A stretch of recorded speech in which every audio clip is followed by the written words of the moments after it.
Direction donc Paris avec Joséphine Serre. Votre spectacle est en fait un diptyque de portraits, ceux de Amer M et Colette B, deux êtres dont l'intimité est traversée par l'histoire qui unit encore aujourd'hui l'Algérie et la France. Joséphine Serre, quel est le point de départ de l'histoire ?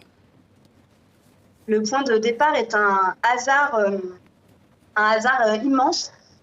En 2010, je vivais à côté de la rue du Faubourg Saint-Antoine dans le 11e et en rentrant chez moi, j'ai découvert un portefeuille que j'ai donc ouvert et cherché à rendre à son propriétaire. Et il contenait des dizaines et des dizaines de documents et qui m'ont permis de voir que ce portefeuille appartenait à un certain Amer M, algérien, arrivé en France en 1954. Et il y avait comme ça un ensemble de documents administratifs qui pouvaient retracer une forme de biographie et qui était comme ça une porte d'accès sur une vie complètement enfermé dans un petit portefeuille.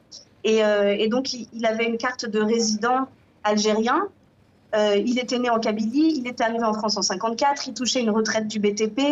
Et il y avait à l'intérieur, au milieu de tous ces documents, 3 mots d'une femme, Colette B, et une carte de visite de Colette B, indiquant qu'elle était pianiste à Radio France et sur laquelle elle lui avait écrit « Vous êtes très cher à mon cœur ». Donc un Chibani et une pianiste à Radio France, rien ne prédestinait ce dialogue. Vous le faites, vous, revivre à travers votre pièce au regard d'un premier extrait. C'est un diptyque et là, c'est Amer B.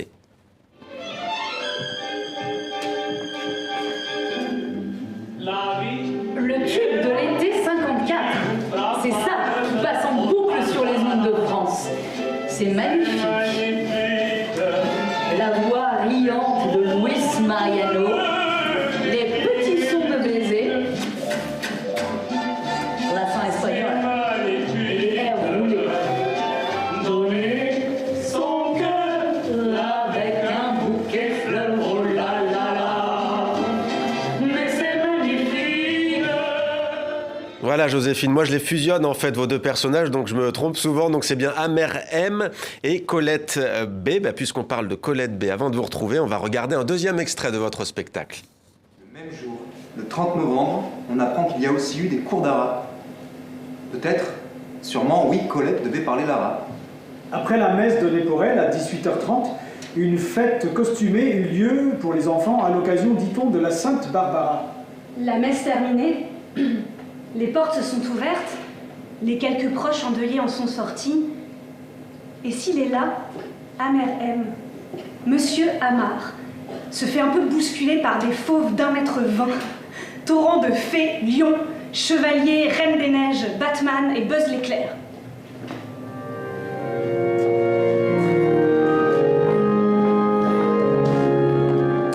Joséphine Serre, en fait, ce qui ressort aussi de votre spectacle, c'est que loin des clichés, des idées reçues, un Chibani, comme on les appelle, un ouvrier retraité algérien à la santé fragile, vous l'avez dit, né en Kabylie, peut avoir eu une rencontre avec une femme d'un tout autre milieu social. C'est exactement une des choses les plus fortes et qui m'ont le plus fort interpellée en découvrant les documents de ce portefeuille, c'est que justement, ça venait complètement déconstruire des stéréotypes largement partagé, et notamment ce que vous venez de dire, à savoir qu'un vieux Chibani avait une relation avec une femme au nom totalement français, pianiste, etc. Donc ça a explosé des clichés à la fois culturels, mais aussi sociaux, en fait. Il y a aussi une transgression de classe. Oui. Aussi.